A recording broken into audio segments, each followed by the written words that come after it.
আসসালামু আলাইকুম রহমতুল্লাহি ওয়া বারাকাতুহু। আশা করি তোমার সবাই ভালো আছো। আজকে ফিজিক্সের গতি অধ্যায় ভিত্তিক যে বেসিক আলোচনা আছে সেই আলোচনাটা আজকে আমরা ইনশাআল্লাহ করব। ক্লাস 9-এ যারা 2026 স্টুডেন্ট যারা আছো, 9-এর স্টুডেন্টদের জন্য এই অধ্যায়গুলো সব থেকে বেশি ইম্পর্টেন্ট হবে। কেন? কারণ আমি এই বেসিক গুলো এত পরিমাণে আলোচনা করব, যেটা হচ্ছে এই অধ্যায়ের জন্য ক্ষুদ্র ক্ষুদ্র লেভেল থেকে আমাদেরকে হাই লেভেলে ওঠার জন্য এই বিষয়গুলো নিয়ে আমি আলোচনা করব।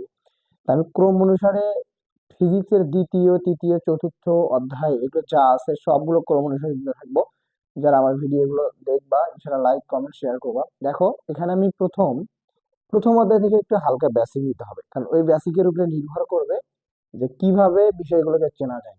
ঠিক আছে, আমি এইভাবেই আলোচনাটা শুরু করলাম। তাহলে দেখো, সর্বপ্রথম আমাদের যে জিনিসটা নিয়ে আলোচনা করতে হবে সেইটা হইলো আমাদের রাশি।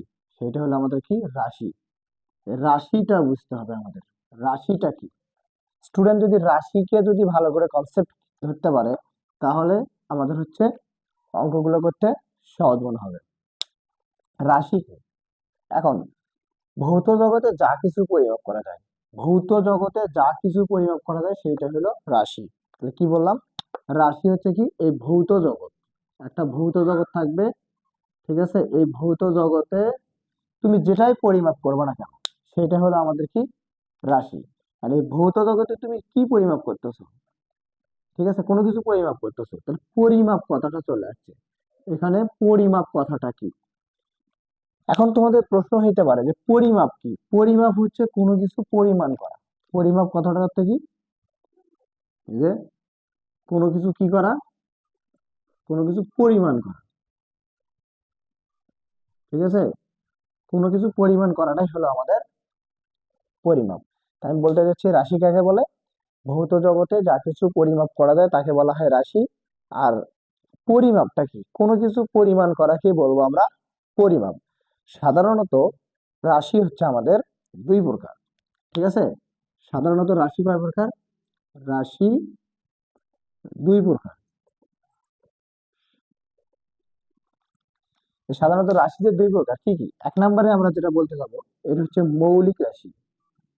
এক নম্বরে যেটা, সেটা হলো আমাদের কি রাশি? মৌলিক রাশি। দুই নম্বরে যেটা, সেটা হলো আমাদের যৌগিক বা এটা হচ্ছে লব্ধ রাশি। ঠিক আছে, এখন এই মৌলিক রাশি কোনটা, যৌগিক বা লব্ধ রাশি কোনটা? মৌলিক রাশি হচ্ছে সেটা যে অন্য কোনো রাশির উপরে কি করে না, নির্ভর করে না। এই রাশিটা কি করবে? অন্য কোনো অন্য রাশির উপরে কি করবে না, অন্য রাশির উপরে কি করবে না, নির্ভর করবে না। ঠিক আছে, যে রাশি অন্য রাশির উপরে নির্ভর করে না তাকে আমরা কি বলতে পারি? মৌলিক রাশি। বা এই রাশিকে কখনো ভাঙা বা বিশ্লেষণ করা যায় না। ঠিক আছে, যৌগিক বা লব্ধ রাশি, এই রাশিটা হচ্ছে যে রাশিকে বিশ্লেষণ করা যায় অথবা অন্য কোনো রাশির উপরে কি নির্ভরশীল, সেইটা হবে আমাদের যৌগিক রাশি। এই রাশি কি অন্য রাশির উপর অন্য রাশির উপর কি নির্ভর করে, এটা এটা নির্ভর করে। ঠিক আছে, আর এই রাশিকে ভেঙে একের অধিক রাশি পাওয়া যায়। কিন্তু এইখানে যে মৌলিক রাশি বলা হচ্ছে, মৌলিক রাশির সংখ্যা পৃথিবীতে 7টি। যৌগিক রাশির সংখ্যা কখনো গণনা করা যায়নি। এই 7টি ব্যতীত পৃথিবীতে যত রাশি আছে সবগুলোই আমাদের কি রাশি হবে? যৌগিক রাশি হবে। এখন এই মৌলিক রাশিগুলো কি কি? এই মৌলিক রাশিগুলো আমাদের কি কি হতে পারে?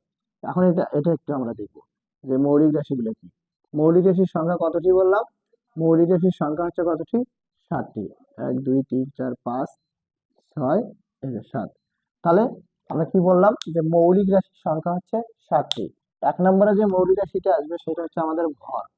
ঠিক আছে, এক এক নম্বরে যেটা আসবে সেটা আমরা কি জানি? ভর। ঠিক আছে, মৌলিক। তারপরে আমাদের যেটা আছে সেটা হচ্ছে আমাদের কি? দৈর্ঘ্য। তারপর যেটা আসবে সেটা হচ্ছে আমাদের কি? সময়। ঠিক আছে, তারপর তাপমাত্রা। তারপর তাপমাত্রা। ঠিক আছে, তারপর হচ্ছে পদার্থের পরিমাণ। পদার্থের পরিমাণ।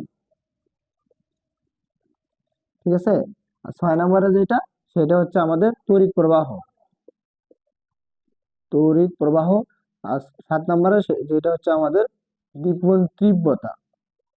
ঠিক আছে, এই 7টা হচ্ছে আমাদের কি রাশি? এই 7টা হলো আমাদের মৌলিক রাশি। এখন এই 7টা যে মৌলিক রাশি আছে, এই মৌলিক রাশি ব্যতীত পৃথিবীতে বা এই ভৌত জগতে যত রাশি আছে সবগুলোই কি রাশি হবে? যৌগিক রাশি হবে। এখন এই ভরের যদি আমরা একক বা মাত্রা জানতে চাই, তাহলে ভরের হচ্ছে অবশ্যই জানতে হবে ভরের ভরকে কি দ্বারা প্রকাশ করা হয়? ভরের এককটা আমরা সবাই কি জানি? কেজি। ঠিক আছে। দৈর্ঘ্য আমরা জানি এল। ঠিক আছে। দৈর্ঘ্যের একক হচ্ছে মিটার। সময়ের হচ্ছে আমরা জানি কি? টি। ঠিক আছে। সময়ের হচ্ছে টি, যার একক আমরা কি জানি? সেকেন্ড। তাপমাত্রা তাপমাত্রাকে প্রকাশ করা হয় থিটা দ্বারা। তাপমাত্রাকে কি দ্বারা প্রকাশ করা হয়? থিটা দ্বারা। তাহলে আমরা এটাকে টিউ নিতে পারি, টেম্পারেচার। তাহলে এটাকে টি দ্বারা প্রকাশ করা হয়, যার একক আমরা সবাই কি জানি? ক্যালভিন। পদার্থের পরিমাণ যেটা আছে এটা মোল। পদার্থের পরিমাণের একক মোল। এটার একক হইলো কি? মোল।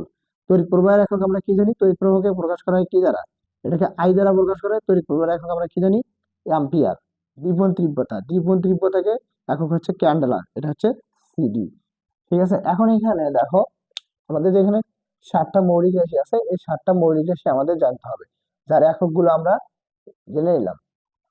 আর এই 7টা ব্যতীত যত রাশি পাবা সবগুলো রাশি হচ্ছে যৌগিক। এই 7টা, এই 7টার মধ্যে আমাদের সব থেকে ভেরি ভেরি ইম্পর্টেন্ট এই যে 3টা আমাদের ফিজিক্সের গতি অধ্যায়ের ক্ষেত্রে বেসিকে লাগবে। এটা আমাদের ফিজিক্সের 6ষ্ঠ অধ্যায়ে আলোচনা হবে। এই পদার্থের পরিমাণ এটা ফিজিক্সে নেই, এটা হচ্ছে রসায়নের 6ষ্ঠ অধ্যায়ে আলোচনা হবে। তড়িৎ প্রবাহ এটা আমরা ফিজিক্সের 10 অধ্যায়, 11 অধ্যায় এবং 12 অধ্যায়ে আলোচনা করব। দ্বিগুণ তীব্রতা এসএসসি সিলেবাসে তোমাদের নেই, আমাদের সময় এটা ছিল। ঠিক আছে। দ্বিগুণ তীব্রতা এগুলো হচ্ছে রাশি। আরো কিছু রাশি আছে, সে রাশিগুলো এখন আমরা একটু জানবো।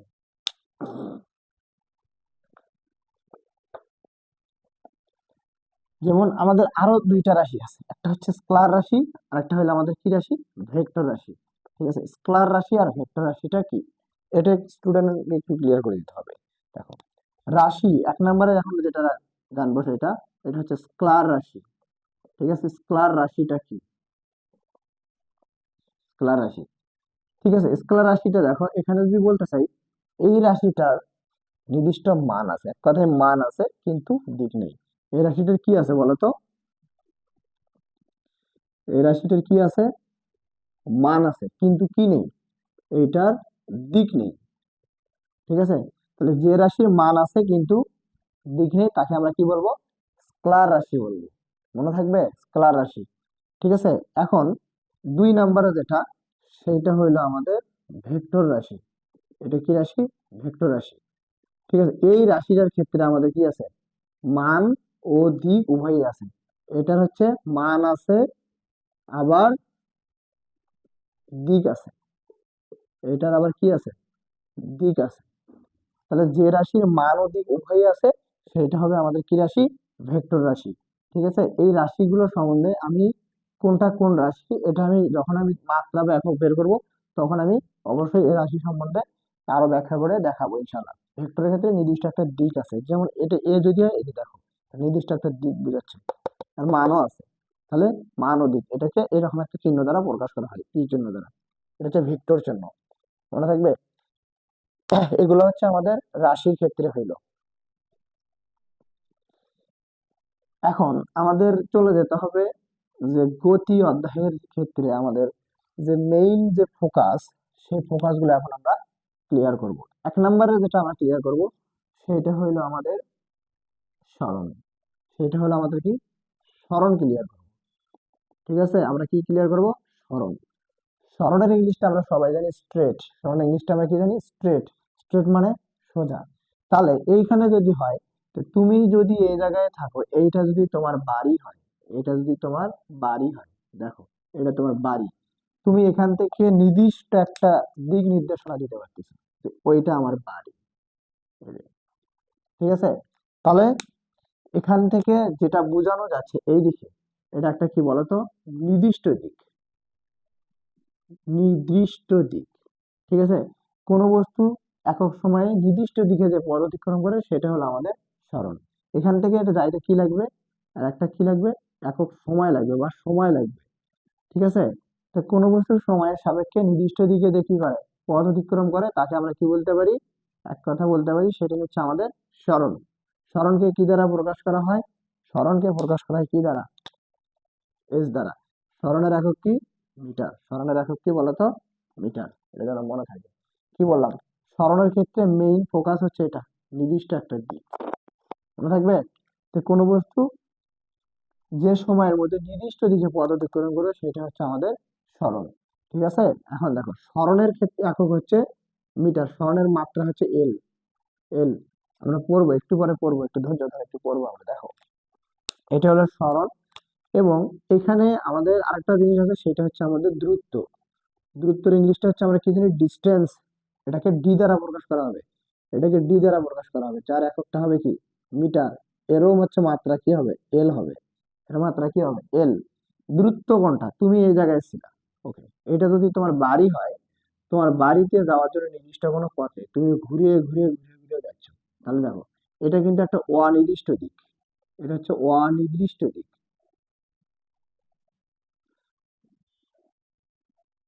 অনির্দিষ্ট দিক, তাহলে দেখো এখানে যাইতেও তোমার কি লাগবে, সময় লাগবে, কিন্তু এটা কিন্তু অনির্দিষ্ট দিকে বোঝাচ্ছে।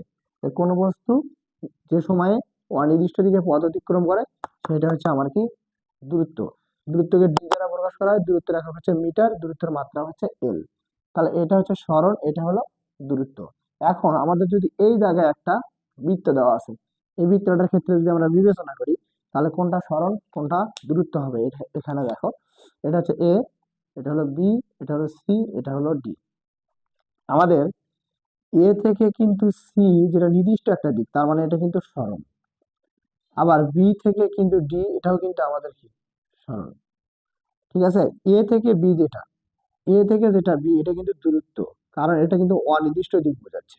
ঠিক আছে, বি থেকে সি এটাও কিন্তু আমাদের কি, এটাও কিন্তু আমাদের দূরত্ব। সি থেকে ডি এটাও কিন্তু আমাদের কি, দূরত্ব।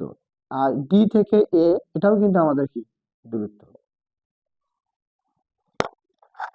বোঝা গেছে, এ থেকে সিটা কি হবে, সোজা পথ, তার মানে এটা পুরোটাই সরণ। বি থেকে ডি এটাও কি, সরণ হবে। আর বাকিগুলো হবে কি, দূরত্ব। এখন যদি এই বিষয়টাকে যদি আরো ক্লিয়ার করতে চাই তাহলে আমরা চলে যেতে হবে আমাদের আরেকটা টপিক, এটা হলো আমাদের বেগ, ভেলোসিটি। বেগটা কি, বেগের সংজ্ঞাটা আমরা সরণ দিয়ে লিখতে পারি। বেগ সমান, দেখো আমরা কি লিখতে পারি, আমরা বেগ সমান লিখতে পারি যে সরণ ভাগ সময়, লিখতে পারি আমরা কি, সরণ ভাগ সময়। তাহলে বেগকে কি দ্বারা প্রকাশ করা হয় বললাম, বেগকে প্রকাশ করা হয় কিন্তু ভি দ্বারা, আর সরণকে হচ্ছে এস দ্বারা, সময়কে হচ্ছে টি দ্বারা। তাহলে আমরা এখানে যেটা পাচ্ছি যে সরণ আর সময় কি আকার আছে, হার বা অনুপাত। তাহলে সরণ ও সময়ের হারকে আমরা কি বলতে পারি, বেগ বলতে পারি। ভালো করে একটু বুঝো, যে সরণ ও সময়ের হারকে কি বলতে পারি, বেগ। বেগকে কি দ্বারা প্রকাশ করা হয়, ভি। তাহলে সরণকে এস, সময়কে হচ্ছে টি, তো ভি সমান এস ভাগ টি। এটা কিন্তু বেগের ক্ষেত্রে নির্দিষ্ট দিক আছে, ভালো করে বুঝতে হবে। তাহলে এটা বেগের সূত্র। এখন আমাদেরকে জানতে হবে বেগের একক। তাহলে ভি সমান যদি এস ভাগ টি হয়, সরণের একক আমরা কি জানি, মিটার। সময়ের একক আমরা কি জানি, সময়ের একক জানি সেকেন্ড। তাহলে একসাথে লিখলে মিটার পার সেকেন্ড, বা লিখতে পারি মিটার পার সেকেন্ড। ঠিক আছে, এই যে লেখা যায়, এটা হচ্ছে আমাদের বেগের একক। সরণ থেকে কিন্তু বেগের সৃষ্টি, এবং এরপরে বেগের একটা মাত্রা, বেগের মাত্রাটা এখন আমরা ক্লিয়ার করব। তাহলে দেখো বেগের যদি মাত্রাটা দেখাইতে চাই তোমাদের, এখন বেগের মাত্রা যেটা হবে সেটা হচ্ছে ভি সমান যদি এস ভাগ টি হয়, সরণের মাত্রা আমরা সবাই জানি এল, সময়ের মাত্রা জানি টি, তাহলে একসাথে লিখলে আমরা লিখতে পারি এল টি ইনভার্স ওয়ান। এটা হলো আমাদের বেগের হচ্ছে মাত্রা। এখন আমরা একটু চলে যাই দ্রুতিতে। দ্রুতি কি, তাহলে দ্রুতি হচ্ছে, দেখো দ্রুতিকেও ভি দ্বারা প্রকাশ করা হয়, এটা হচ্ছে ডি ভাগ টি। এটা কি, ডি ভাগ টি। তাহলে দেখো তো ডি তে হচ্ছে কি, দূরত্ব, টি তে কি, সময়। ঠিক আছে, তাহলে সেটাই হবে আমাদের কি, দ্রুতি। তাহলে আমরা যেটা বলতে চাচ্ছি এখানে, যে দ্রুত সময়ের হারকে কি বলে, দ্রুতি বলে। তো দ্রুতির ক্ষেত্রে কি হবে, দ্রুতির এককটা কি হবে, দ্রুতির একক হবে, দেখো যদি ভি সমান টি ভাগ টি হয়, দ্রুতের একক কি, মিটার। সময়ের একক কি, সেকেন্ড। একসাথে লিখলে আমরা লিখতে পারি মিটার পার সেকেন্ড। এক কথায় দ্রুত এবং হচ্ছে সরণের ক্ষেত্রে পার্থক্য দিয়ে বেগ আর দ্রুতিটা আমাদেরকে লিখতে হয়। এখন যদি আমরা দ্রুতির মাত্রা বের করি তাহলে সেম মাত্রা বের হবে। তাহলে ভি সমান জানি আমরা ডি ভাগ টি, ডি ভাগ ডি ভাগ টি। তাহলে দ্রুতের মাত্রা কি এল, সময়ের মাত্রা টি, তাহলে একসাথে লিখে এল টি ইনভার্স 1। এই দেখো এটা হচ্ছে আমাদের দ্রুতির হচ্ছে মাত্রা। তাহলে এই মাত্রা এই মাত্রা কিন্তু একই হবে। দ্রুতি বেগ এভাবে মনে রাখতে হবে। তুমি সরণ চিনলে বেগে চলে যাবা, আর যদি তুমি কি জানো দ্রুত চেনো তাহলে তুমি দ্রুতিতে চলে আসবে। এটাই হলো হিসাব, এভাবে অঙ্কগুলো করতে হবে। এখন দেখো এরপরে যেটা করতে হবে, এরপরের টপিক হচ্ছে সেটা হচ্ছে আমাদের ত্বরণ। এরপরের টপিকটা কি আমাদের ত্বরণ। ত্বরণটা কি?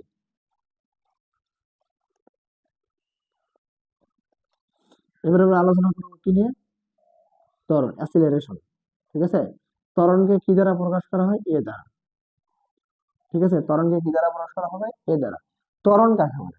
ত্বরণ কাকে যদি বলে, দেখো এইখানে একটা যদি আমি রেখা নেই, গাড়ি রেখা, তো এই গাড়িটা এই জায়গায় আছে, এই গাড়িটা এই জায়গায় আছে।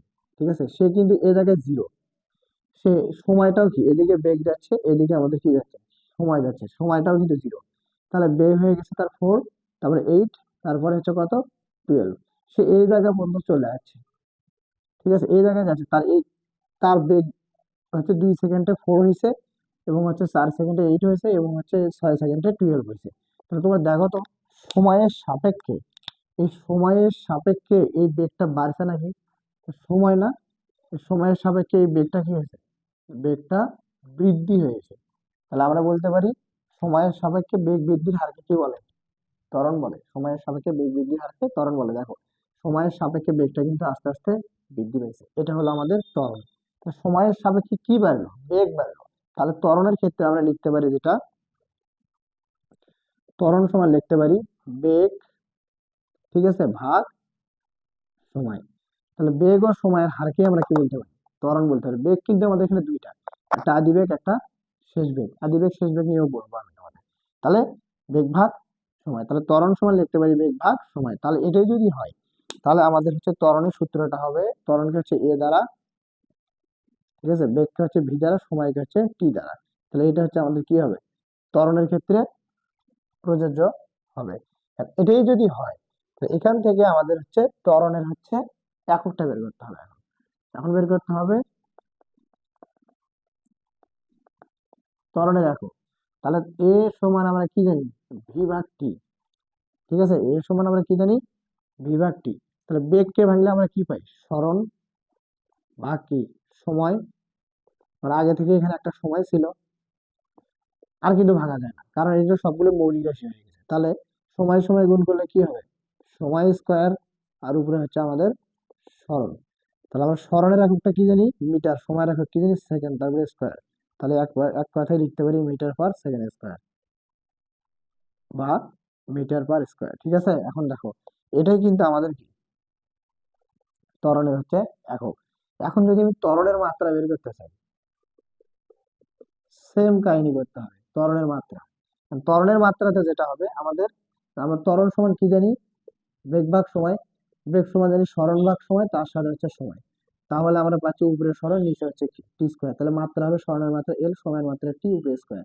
তাহলে এল টি ইনভার্স 2। এটা হচ্ছে আমাদের ত্বরণের মাত্রা হবে। ঠিক আছে, এখানে কিন্তু বুঝতে হবে, দেখো এইটা ছাড়া কিন্তু আমরা ম্যাথ করতে পারবো না। এগুলো বেসিক ক্লাস, বেসিক ক্লাসগুলো এভাবেই করতে হয়।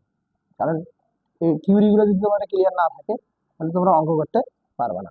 ঠিক আছে, অঙ্কটা অনেক ঝামেলা হয়। এবার ত্বরণের একটা বিপরীত রাশি আছে যার নাম আমরা সবাই জানি মন্দন।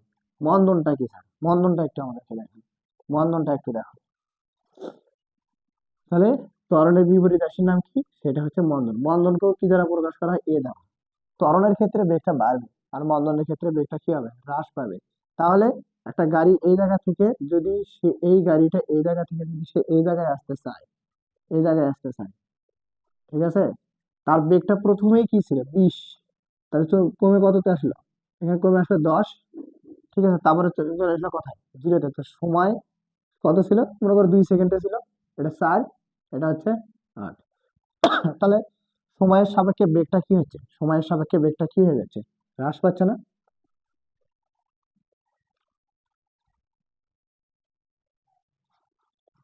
তাহলে এখানে মন্দন হচ্ছে সেটাই, যে সময়ের সাথে বেগটা কি হবে, হ্রাস হবে, মানে কমে যাবে। সময়ের সাথে বেগ হ্রাসের হারকে কি বলে, মন্দন বলে। মন্দনের ক্ষেত্রেও আমাদের সেম কাহিনী হবে। এবার আদিবেগটা দেখো, তাহলে এর সমান আমরা কি লিখতে পারি, ভি ভাগ টি।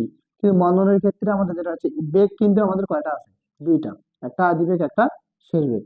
তাহলে এর সমান লিখতে পারি, ভি সমান লিখতে পারি, দেখো মাইনাস ইউ ভাগ হচ্ছে টি। তাহলে মানটা এখানে যদি বসায় দেই, তাহলে ভির মানটা আমরা কত জানি, 0 জানি, আদিবেগটা আমরা কত জানি, 20 জানি, সময়টা টোটাল আমাদের হবে 8। তাহলে তুমি কত পাচ্ছ, -20, নিচে হচ্ছে 8।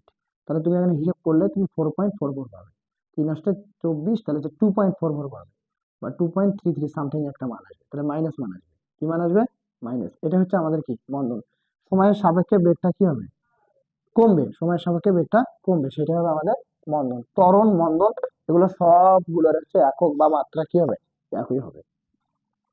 এখন আমাদেরকে যেটা জানতে হবে সেটা হইল, সুন্দর একটা অঙ্ক করার ক্ষেত্রে যেটা প্রয়োজন, মানে ঠিক অঙ্কগুলো করার ক্ষেত্রে যে আমাদের সূত্রগুলো প্রয়োজন সেগুলো আমরা জানবো। তাহলে আমরা 1 নম্বরে জানলাম কি, সরণ। 2 নম্বরে কি জানলাম আমরা, দ্রুত। 3 নম্বরে জানলাম আমরা বেগ। 4 নম্বরে কি জানলাম আমরা, দ্রুতি। 5 নম্বরে আমরা কি জানলাম, ত্বরণ। 6 নম্বরে যেটা দেখলাম সেটা হচ্ছে আমাদের মন্দন। ঠিক আছে। আর এইখানে 7 নম্বরে আমাদের আরেকটা জিনিস ক্লিয়ার করতে হবে, সেটা হলো সমবেগ। সমবেগ কোনটা, দেখো একটা গাড়ি যে ছিল এই জায়গায়, এই গাড়িটা, এই জায়গায় আসবে, সাপোজ এই জায়গায় আসলে তার প্রথমে বেগ ছিল 20, এখানেও 20, এখানেও 20। তাহলে সময়টা ছিল আমার 2 সেকেন্ড, 4 সেকেন্ড, 6 সেকেন্ড। তাহলে দেখো তো সময়ে এইদিকে যে বেগটা গেছে সময়ের সাপেক্ষে, বেগ কি বৃদ্ধি পেয়েছে, বেগ কিন্তু আমাদের কি অবস্থায় আছে, সমান অবস্থায় আছে। মানে বেগ কিন্তু যেটা আছে সেটা কিন্তু সমান বেগে যাচ্ছে, সমান বেগে যাচ্ছে। কার সাপেক্ষে, সময়ের সাপেক্ষে। তাহলে আমরা বলতে পারি যে কোনো বস্তুর বেগ যদি সময়ের সাপেক্ষে সমান বেগে চলে, সেটা হবে আমাদের কি, সমবেগ। বুঝতে পারছো, এটার আদি বেগ কত, 20, শেষ বেগ কত, 20। সময়টা 6 থেকে আমাদের 2 বাদ দিলে আবার 4 সেকেন্ড। এটা হলো আমাদের কি বলতো, এটা হলো আমাদের সমবেগ। আমার মনে হয় এটা ক্লিয়ার। তাহলে আমরা এখানে কয়টা রাশি বললাম, সরণ বললাম, দূরত্ব বললাম, বেগ বললাম, দ্রুতি বললাম, ত্বরণ, মন্দন এবং হচ্ছে সমবেগ। এই যে এই কয়টা জিনিস আমাদের আল্লাহর মধ্যে কি থাকতে হবে, ক্লিয়ার থাকতে হবে। তাহলে আমরা পরবর্তীতে বিষয়গুলো নিয়ে আলোচনা করে আমরা অঙ্কগুলো কমপ্লিট করতে পারবো। ঠিক আছে। এবং এই অধ্যায়ের যে সূত্রগুলো আছে, এই সূত্রগুলো আমি লেকচার 2 তে আমি কি করব, আলোচনা করবো। এটা ছিল আমাদের হচ্ছে দ্বিতীয় অধ্যায়ের প্রথম লেকচার, যেটা লেকচার 1-এ আমাদের অধ্যায় ভিত্তিক আলোচনা। ওকে, পরবর্তীতে সূত্রগুলো আমরা এই প্রমাণ করবো ইনশাআল্লাহ।